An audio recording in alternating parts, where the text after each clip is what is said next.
কি মজা কি মজা, বাবা কুরবানির জন্য গরু কিনে এনেছেন। কি মজা কি মজা, আমাদের গরু অনেক বড়। কি রাইতু মামুনি, এবারের গরু দেখে খুশি হয়েছ তো? সবচেয়ে বড় গরু কিনেছি। এই গ্রামে আমি দিব সবচেয়ে বড় গরু কুরবানি। সবার মুখে মুখে বলবে, কি মজা হবে, তাই না রাইতু মামুনি? আচ্ছা রাইতুর আব্বু, তুমি তো এবার বলেছিলে ছোট একটি গরু কুরবানি দিবে। তোমার নাকি ব্যবসা বাণিজ্যের হাত খুবই খাটো, তাহলে এত বড় গরু আনলে কোথা দেখে তুমি? আরে আস্তে বলো, কেউ শুনতে পাবে তো। ছোট গরু কুরবানি দিয়ে কি গ্রামবাসীর কাছে ছোট হয়ে যাব নাকি? তাই কিছু টাকা সুদ করে এনেছি, আর সুদের টাকা দিয়ে এত বড় গরু কিনেছি, যাতে সকলের কাছে নিজের দামটা কমে না যায়। তুমি এসব কি বলছো রাইতুর আব্বু? ঋণ করে কি কেউ গরু কুরবানি দেয়?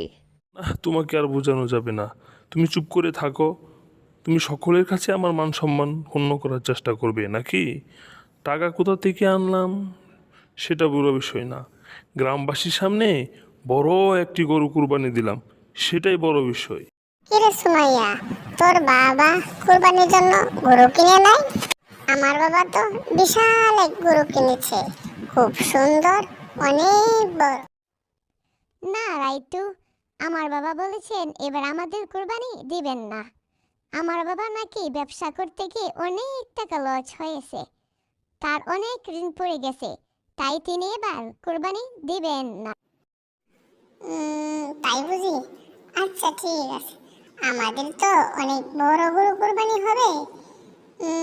আমি বরং কুরবানির কিছু অংশ তোদের বাড়ি দিয়ে আসবো, ঠিক আছে? আচ্ছা ঠিক আছে, চল এখন আমরা ওই মাঠে গিয়ে খেলাধুলা করি, চল। কিরে শহীদ, রোদ দুপুরে কাজ করছিস? এদিকে আয়, তোকে একটি কথা বলার ছিল। আসসালামু আলাইকুম রহমতুল্লাহ। ইউসুফ সাহেব যে, আপনি এখানে কি বলবেন বলেন? আরে বেটা, সারা বছর তো অন্যের জমিতে দিন মজুরি খেটে জীবনটা শেষ করে ফেললি। যাই হোক, এবারের কুরবানিতে আমি 5 লক্ষ টাকা দিয়ে একটি গরু কিনেছি। গ্রামের সবাই মোটামুটি জানে। তারপরেও ওই গ্রামের মানুষগুলো খুব একটা ভালো জানে না। ওই পারের যত গরিব মানুষ আছে সকলের কাছে আমার নাম বলে জানিয়ে দেবে, জাফর সাহেব এবার 5 লক্ষ টাকা দিয়ে গরু কোরবানি দিবে। তোমরা সকলেই কোরবানির মাংসের জন্য জাফর সাহেবের বাড়িতে চলে যেও, ঠিক আছে? এই কথাটা সুন্দর করে সবার মাঝে ছড়িয়ে দিবে। তা না হয় জানিয়ে দিব, কিন্তু কুরবানির নাম বলে নিজের নাম ফুটানো কি ঠিক হবে? কুরবানি তো একমাত্র আল্লাহকে খুশি করার জন্য করা হয়। আর তুই এসব বুঝবি না, তুই কাজটা করে দে। তোকে না হয় আমি এক কুরবানির 1 কেজি মাংস বেশি করে দিব। এভাবে কুদ্দুস সাহেব গ্রামে ঘুরে ঘুরে তার কুরবানির গরু নিয়ে মানুষের কাছে অহংকার করতে থাকে, নিজের বড়ত্ব প্রকাশ করতে থাকে। কি কুদ্দুস মিয়া, 3 জনে মিলে এক গরু কিনেছো নাকি? তা নিজেরা কি খাইবা, আর আত্মীয় স্বজন ফকির মিসকিনদেরকে কি খাওয়াইবা? এইটুকু গরু থেকে আর কয় মন মাংস হইব? ইউসুফ সাহেব, আমাদের সামর্থ্যে যতটুকু পেরেছি ওইটুকুতেই আমরা কুরবানি করার নিয়ত করেছি। আর মাংস খাওয়ার কথা কইলেন, কুরবানির নিয়ত তো মাংস খাওয়া না। কুরবানির উদ্দেশ্য হচ্ছে আল্লাহ পাককে খুশি করানো, আল্লাহ পাকের হুকুম পালন করা। আর খালেস নিয়তে কুরবানি করলে আল্লাহ পাক কুরবানিতে বরকত ঢেলে দেন।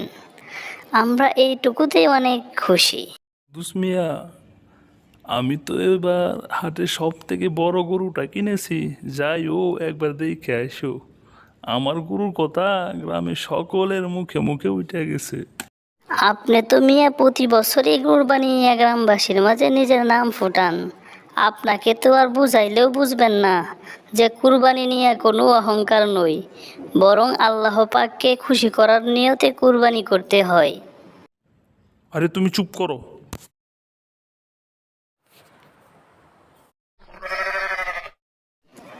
কি ব্যাপার, সকলেই তো আসছে, কিন্তু ইউসুফ সাহেব এখনো গরু নিয়ে মাঠে আইলো না যে? ওনার তো সবার আগেই মাঠে আসার কথা। ইউসুফ সাহেব আবার কোনো বিপদ হইল না তো? চলেন আমরা সবাই গিয়ে একটু দেখে আসি। আরে কুদ্দুস মিয়া, ইচ্ছা থাকে তো তুমি একাই যাও, এরকম অহংকার মানুষের করে আমাদের যাওয়ার কোনো ইচ্ছা নেই। আচ্ছা ঠিক আছে, তাহলে আমি গিয়া একটু দেখে আসি ইউসুফ সাহেব কোনো গুরু নিয়ে মাঠে আসলো না কেন। এদিকে ঈদের দিন সকালবেলা আবু ইউসুফ সাহেব ঘুম থেকে উঠে দেখেন তার গরুটি মরে পড়ে আছে। হাই হাই ইউসুফ সাহেব, এটা কি করে হলো? ভাই কুদ্দুস, আমার তো সর্বনাশ হয়ে গিয়েছে। আমি ঋণ করে টাকা এনে নিজের নাম ফোটানোর জন্য এত টাকা দিয়ে বড় গরু কিনে এনেছিলাম। আমার উদ্দেশ্য ছিল সবার কাছে নিজেকে বড় করে দেখানো। হয়তো আল্লাহ পাক আমার কুরবানি কবুল করেনি। হাই হাই, আমার এ কি হয়ে গেল। কুদ্দুস সাহেব, আপনাকে অনেকবার বোঝানোর চেষ্টা করেছি কুরবানি করতে হয় ত্যাগ ও আত্মতৃপ্তির জন্য, আল্লাহ পাককে খুশি করার জন্য। সঠিক নিয়ত রেখে কুরবানি করতে হয়।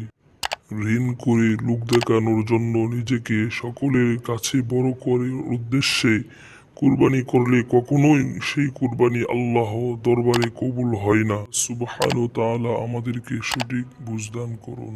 আমিন।